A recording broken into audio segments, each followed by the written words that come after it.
여러분, 요즘 청년들 참 피눈물 흘립니다. 이 알바를 해서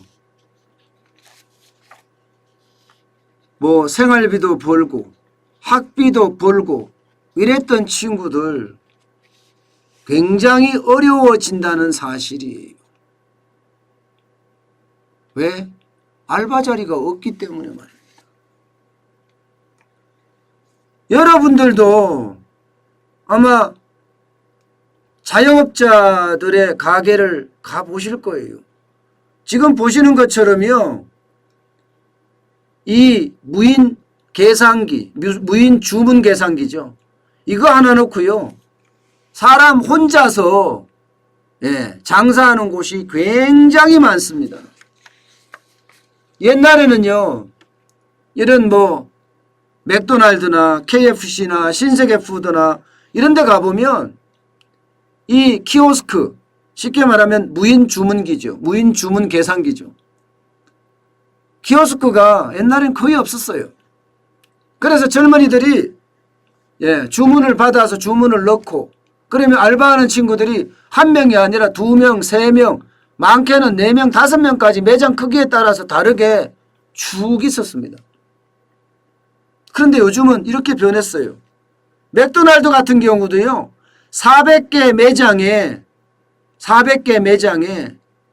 70%가량 지금 키오스크를 설치했습니다. 400만 원밖에 안 하거든요. 2달 인건비만 빼면 그냥 된다는 거예요. KFC도 마찬가지입니다. KFC도 지금 1년 만에 거의 대부분의 프랜차이즈에 키오스크를 도입을 했습니다. 신세계푸드, 노브랜드 버거도 마찬가지. 무조건 키오스크 설치를 의무화한다 이렇게 이야기합니다. 맘스터치 1300개 매장 중에 지금 현재까지는 33%가 키오스크 설치했습니다. 점점 이거 늘어나겠죠. 점점 늘어납니다. 이거 한 대에 400만 원 정도 하거든요. 400만 원? 한 대에 400만 원이면 알바 인건비로 따지면 엄청 줄어들어요. 그래서 요즘은요. 뭐 매장에는 사람이 없다 이렇게 이야기하고요. 주방에 옛날에 하던 사람들 혼자 하는 것도 많습니다. 제가 있는 곳이 문정도 법조타운인데요. 오지버거라고 있어요. 오지버거. 그 오지버거도 혼자 하시더라고요. 요즘은 혼자 하는 게 대세처럼 돼버렸습니다. 그러면 어떻게 되겠어요? 청년들 어쩌겠습니까 지금? 청년들이 주로 일하는 곳이 바로 이런 곳이거든요. 맘스터치나 혹은 식당이나 이런 곳에서 일하고 있는데 이런 곳에서 일하는 비율이 줄어드니까 어떻게 되겠습니까? 청년들 진짜 난리 났죠. 그렇다고 자영업자들이 이걸 안 할 수 있느냐? 무조건 해야 합니다. 주 52시간제도 문제가 있잖아요. 이게 오는 7월 1일부터 되면 5인 이상 사업장이 다 적용돼요. 그래서 맨날 4명이서 운영하는 사업장을 점점 만들어 가려고 할 거예요. 그러면 자동화, 사람들 내보내고 이렇게 될 수밖에 없다는 겁니다. 여기다가 최저임금이 오르니까 인건비 너무 오르죠. 여기에다가 지금 원자재 값 엄청 오르니 가격을 올릴 수밖에 없는 심정이에요. 그야말로 난리가 났어요. 그러니 여기에서 가장 지금 피해를 많이 받는 게 청년들이다 이런 얘기입니다. 여러분 보세요. 임시 일용직 근로자입니다. 임시 일용직 근로자. 2020년 1월하고요. 2021년 1월을 비교를 해봤더니 이게 참 심각합니다. 여러분. 당장 5만 7천 명이 줄어들었습니다. 5만 7천 명 10대가. 2020년하고 비교해 봤더니 34.8%예요. 34.8% 줄어들었어요. 네, 보라트님 감사합니다. 슈퍼챗 감사합니다. 네, 감사합니다. 10대가 일할 수 있는 자리가 없어졌다는 거예요. 34.8%가 줄어들었으면 옛날에는 3명이 일했다면 지금은 2명이 일한다는 이야기잖아요. 보다 적게 일한다는 이야기죠. 20대도 마찬가지입니다. 20대도 보시면 21만 4천 명이 줄어들었어요. 마이너스 17.7%입니다. 17.7%. 결국은 10대, 20대에게는 치명상을 줬다. 이런 얘기가 가능하게 됩니다. 치명상을 줬다.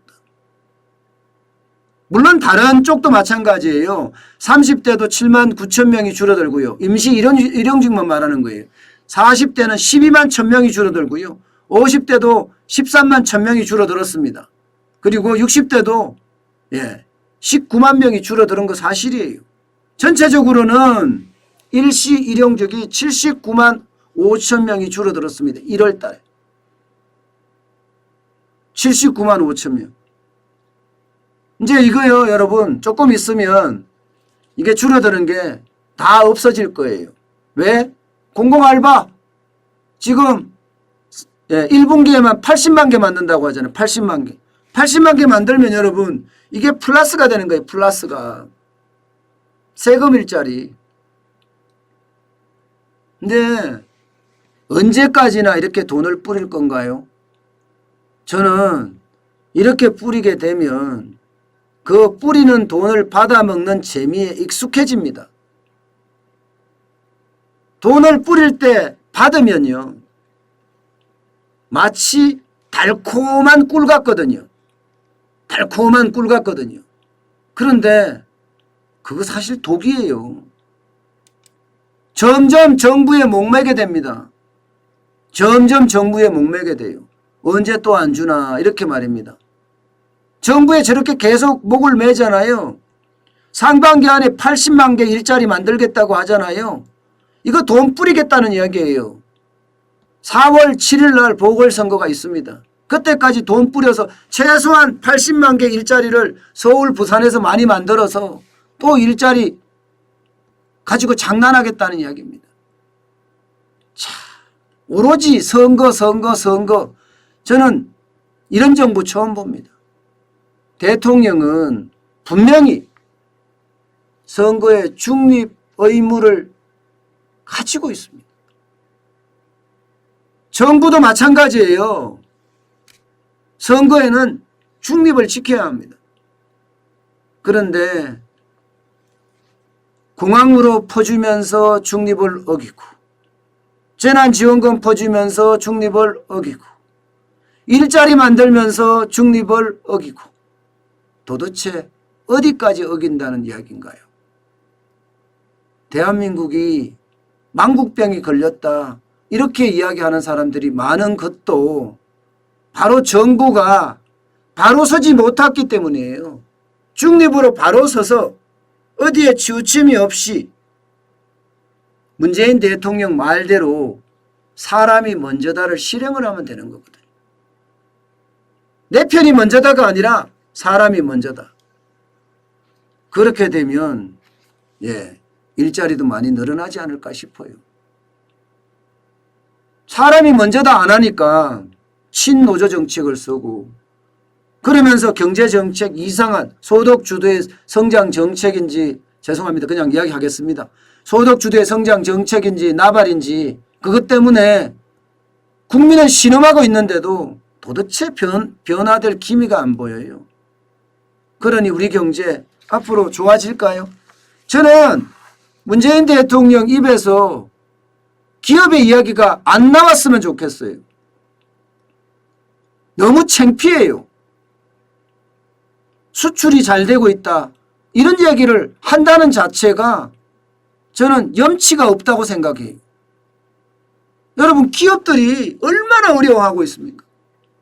그 기업들이 발바닥이 부러뜨도록 수출하는 겁니다. 정부는 기업한테 다 적폐 세력이라고 완전히 낙인을 찍어놨는데도 그들은 굴하지 않고 전 세계 시장을 뛰어다닌다는 이야기예요. 규제는 또 얼마나 심합니까? 국회가 법을 만들어서 기업 죽이기에 나섰다. 뭐 이렇게까지 이야기할 정도예요. 그래서 저는요. 문재인 대통령도 마찬가지. 정부도 마찬가지. 심지어 정치권 모두 기업을 입에 담으면 안 된다. 저는 그렇게까지 생각을 합니다. 일자리가 이렇게 사라지는 것도 경제 정책을 잘못했기 때문이잖아요. 그러면 과감하게 정책의 대전환이 이루어야 합니다. 그래야지 일자리가 늘어날 거 아니에요. 그러니 참 답답합니다. 진짜 답답합니다.